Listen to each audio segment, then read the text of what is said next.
I'm sitting here like weeping in my truck because I've had pride on my mind this morning.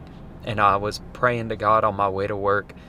And I said, God, please forgive me for pride. Please forgive me for thinking that I could wake up this morning and not invite and get through my day without inviting you into my day. Like I can make decisions and we don't do it on purpose. We don't actively think, yeah, I can handle all my life without God. I don't need you, God. But yet sometimes our actions speak louder than words. And sometimes we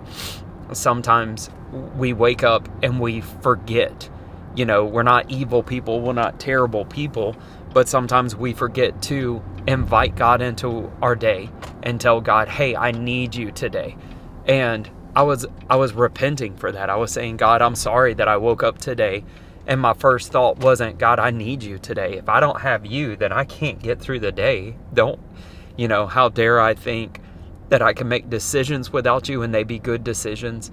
And I gotta pull over, man. I was just repenting and I was being vulnerable before God and just saying I'm sorry. And the verse that God resists the proud, but he gives grace to the humble. I started thinking about that, and that verse has always troubled me because I thought, man, God has done so much to not keep us at arm's length. God sent his son. The plan of redemption in Jesus and everything that God's done. How could there be a verse that said, I resist you? Like I'm actively pushing away from you. Like he doesn't say this, but almost like I don't want anything to do with you if you're proud. And I was thinking about that, and I was thinking about the true heart behind that verse, because I used to struggle with that verse a lot. And you have to look at it through the eyes of a father who so badly wants to commune with his children, a father who so badly wants to have relationship with his kids. Dang it. Half the time I'm wearing sunglasses is not because of the sun. It's so people don't see me weeping driving down the road. I think it's easiest to explain like this.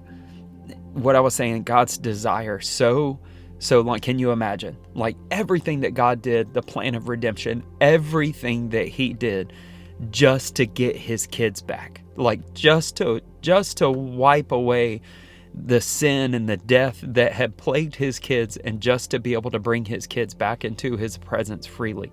So longing, like, who am I? It reminds me of that verse that talks about, who am I? Like that you would be mindful of me. Who, little old tiny human on this giant earth, and yet you care and you want me in your presence.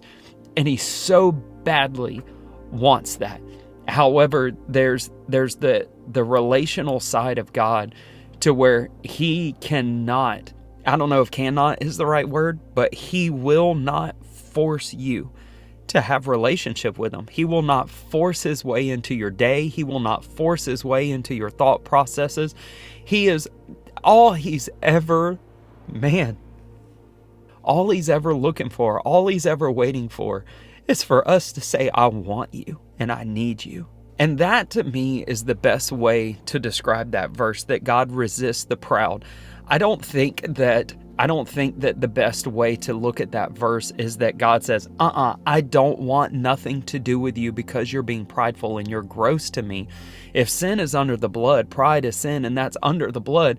I think that God so desires to be so intimately acquainted with every facet of our day and of our life. But when we wake up and we go throughout this day like what I did this morning, and we don't even think to include God, God's saying, I can't do anything with that. Like, I so actively want relationship with you. I want you to talk to me. Tell me about your day.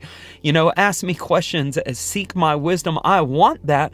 But in our pride and the fact that we don't reach out and say, Daddy, I need you. Like, Papa, come help me. I need you.